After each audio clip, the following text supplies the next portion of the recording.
back to LeBron on Pat McAfee. And LeBron unpacked a lot of things. He was on for over an hour. Now, let me take care of sort of the ancillary stuff, because this is what happened, certainly in my line of work. Oh, I would have asked him. Oh, if he comes on this show, I'm going to... Okay, he's not coming on your show. He's not coming on this show. Maybe McAfee paid him. Pat has certainly done well by paying his guest, and he's gotten, the publicity back tenfold. But I don't know. LeBron was in Indy. Pat's show was in Indianapolis. I don't know if he said to him, look, I'll give you $1 million. Come in, spend an hour. I was at a concert one time for DirecTV. Justin Timberlake performed. I think they wrote him a check for $1 million. Hey, play for an hour. I mean, that's really what happened yesterday. And Mac has written checks before. Maybe he just said to LeBron, come on in, sit down, pay you $1 million. I don't know if he did or didn't, and the other people, the other host who are saying, oh, I would have asked. This is who Pat McAfee is. Pat's not trying to be Mike Wallace. He's not trying to be me. He's not trying to be Bob Lee or Jeremy Schaap. He's just a guy who's having a good time, making a boatload of money and a lot of headlines. That's all. Had the offer. LeBron took him up on it, and he had an opportunity to sit down and just let him go. And really, McAfee didn't have to ask many questions because it felt like LeBron had things he wanted to get off his chest. Now, he got a lot of things off his chest, but I think he might look back on this and say he got a little loose, especially when he said the draft was possibly rigged when he went to the Cavaliers. Listen, man, during the lottery drop, Cleveland got the number 1 pick. I just don't think that was. What a coincidence! Don't you think? Wemby with the Spurs. Oh my God! Let's keep LeBron home. You know what? Patrick Ewing to the Knicks. Derrick Rose to the Bulls. Like, I understand the assignment, guys. I had to make sure that, I had to do my part. When you start to look at it, was it rigged? It wasn't rigged. And thank God David Stern is not with us any longer, because even though he wouldn't be the commissioner, the acting commissioner. Now, Adam Silver's now involved in this. Now you brought him in on this. Now, all of a sudden, we bring back Patrick Ewing to the Knicks. Now we brought in Derrick Rose to Chicago. I don't know. Did they rig it so Victor Wembanyama would go to San Antonio? I didn't understand that one. Somebody went, Wemby to San Antonio! And the thing, why? What? How is that? Like, if this was a SAT test and they said which of these is not like the others, LeBron to Cleveland, Derrick Rose to Chicago, or Victor Wembanyama to San Antonio, that would be the answer. Yes, Paulie.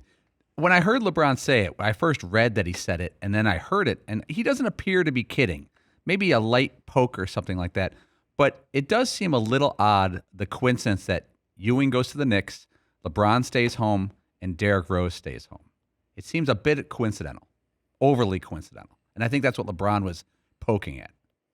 But do you think the other owners would be in line with this, in lockstep, and go, we're fine with this? They wouldn't have a choice in the matter. I would never, if I were fixing the NBA, I would never alert the owners that I was doing. I'd do it for the best league. I went back and looked at the 2003 NBA draft lottery. Okay. The Cavaliers had a 22.5% chance.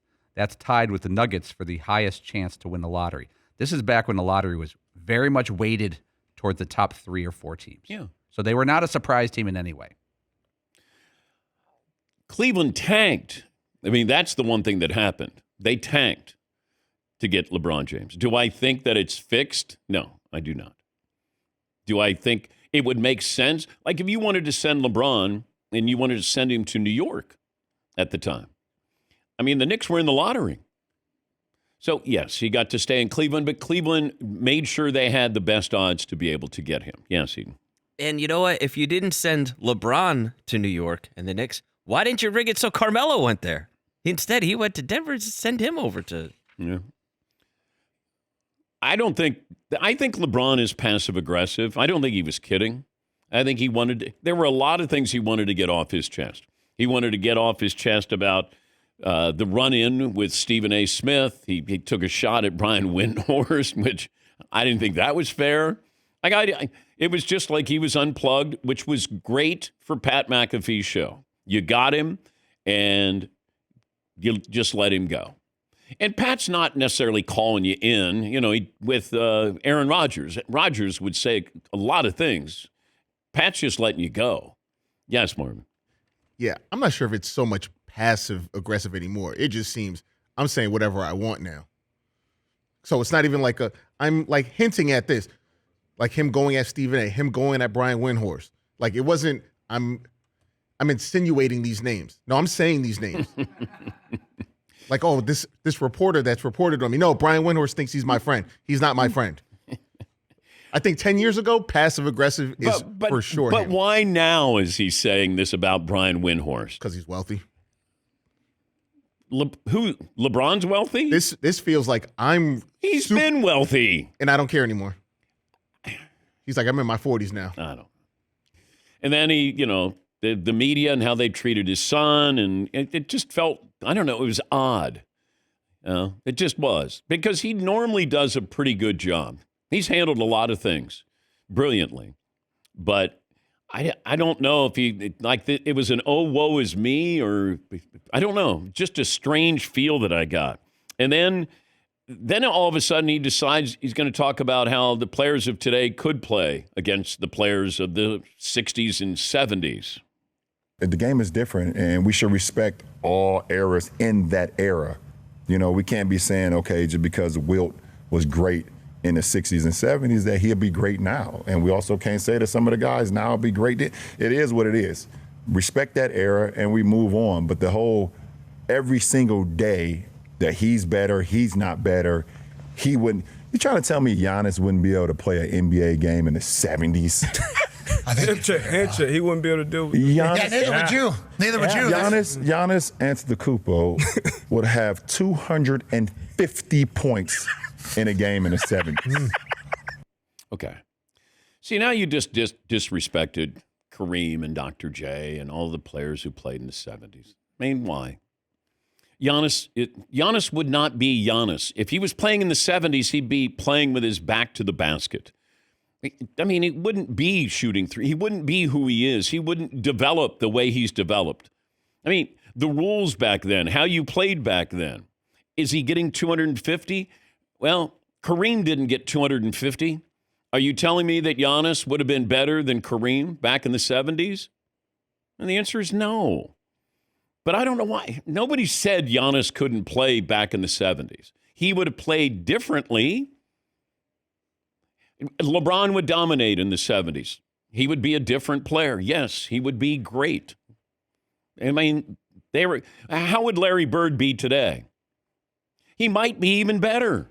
He'd shoot more threes. Can't put your hand on him. I mean, he's 6'9", out there, leading the break for it gets to be silly sometimes. Yes, Eden. It seemed, though, like LeBron's point was comparing eras is stupid, and we should stop doing it. I agree with that, but what did he just do?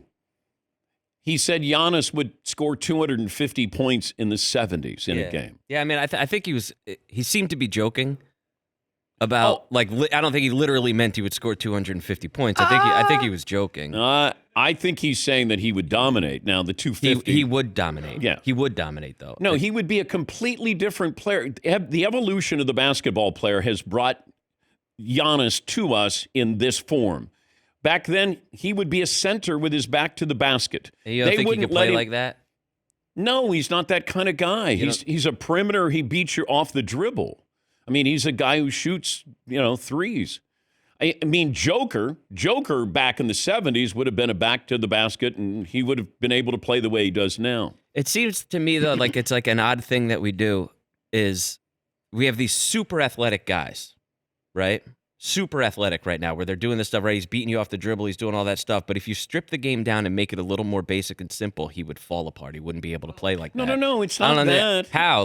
No, he wouldn't be given the opportunity. He wouldn't handle the ball. He wouldn't be on the perimeter. Coach would say, get down on the blocks. Right. He might be this it's like Patrick Ewing at Georgetown. All he does is block shots, rebounds. He gets to the Knicks. He doesn't block shots and rebounds. He shoots mid-range jumpers. He got the opportunity to do that. John Thompson had him as an old-fashioned center. Ewing brought the new center into the game or helped usher that in. Yes. But if we're saying that we're taking away all of the things that he does well now because he wouldn't have been that type of player, then he would have been trained to be that type of player back then. So I just don't know that that requires a skill set that he wouldn't have been able to figure out. Well, he's not dominating. Giannis would not dominate in the 70s. Would he be an all-star? I'm sure he would. But he would not be. He's so skilled now because they've trained him to be skilled now. They allow him to play on the perimeter. They allow him to take three. They would never let that happen. Never. Coaches would never allow that to happen. They just wouldn't because they were stuck, in that time period of this is how you played. You're down on the blocks. You rebound block shots. You get a little jump hook in there or follow-up rebound, whatever it is. But, I mean... Those are things he couldn't have been trained to do? He can be trained to do those things. What makes Giannis great now would not be used in the 70s. It wasn't used in the 70s. He would just be a back-to-the-basket big man. They would not say, hey, lead the break. Hey, shoot threes, even though they didn't have threes back then. They'd be like, stay down low. There were a lot of great big men in the 70s because they wanted to have big men in the 70s. You had to have a big man in the 70s. But maybe LeBron's joking a little bit there, but I think the point he's making is let's not compare generations, which I'm all for. I'm all in favor of doing that. But it happens. It happens when J.J. Redick says, yeah, who are they playing against? Plumbers and electricians. Okay, that doesn't help. They played against who they played against. It's not like, man, where is everybody? Nobody's good around here. We get caught up in that. But LeBron had a lot of things to say, a lot of things to get off his chest. The Stephen A. Smith thing, and then, that's going to continue. Stephen A. is going to have things to say. And now all of a sudden Stephen A. is talking about, if LeBron put his hands on him, then Stephen A. is going to take us. Like, what are we doing here? What are we doing? Yes, Martin. But what I think LeBron was saying was if you drop them off as they are right now, I think that's what LeBron was saying, not if they were trained that way that they were trained in the 70s. Well, I know, but that's silly to say. Of course they would be dominating. They would look at Giannis like, wait a minute. There's a 7-footer who's leading the break here and shooting threes, and what's this? So that was LeBron's point. Yeah. Okay. It's not a stretch to say Giannis would be dominating. This Giannis would be dominating in the 70s. That's not a stretch. Luka would be dominating. Shai Gilgeous dominating. I mean, there are thousands of guys who probably would have had a great impact on the NBA. But that's not what if that's what he's talking about, then that's, it's a silly, there's not even a conversation. I was going to say argument. Yes, they would be great. Giannis would be playing differently in the 70s. That's the point I'm trying to make. Yes. How did I get different positions and, Dr. J might be 4 inches shorter, right? But how did Dr. J manage to do that? He's sort of like the godfather of modern basketball, right? Well, because he did it in the ABA. And the NBA, it was different. It was far more structured. In the ABA, Dr. J was different than anybody else. But he was a playground legend, and you had him in the open court. So he was a unicorn. Elgin Baylor was a unicorn. There's guys, there weren't enough guys, but there are guys where you go, that guy's just different than everybody else. And Dr. J was different than anybody else. Yeah, Pauline. And it's comical to think, like, if you're bringing someone back to an era, if you're bringing LeBron back to 1977, you're going to transport him at the height and weight he is now, and he'd be back. If he was playing then, there was no weightlifting whatsoever. He would be 6'8", 225 pounds at the most, and that's how he would have lived and built his life, and they would have put him, like you said, as a small forward or power forward. But if it's LeBron today, back then, he will dominate. It seems equally as comical, though, to think that he couldn't figure out how to play in that era. Well, look at the number of players who didn't play. I mean, I mean, is he going to figure out how to be able to dribble the ball and be able to shoot outside and all those things? Because nobody did that. There's no 3-point line back then. What's he? They would have him inside. They just would. I mean, he would be used differently. Plain and simple. There are a lot of guys who, if you look at them and how they were used, and they probably had so much more talent, but they didn't get to expose that. But you didn't have big men who were on the perimeter shooting jumpers, unless it's Bob Lanier.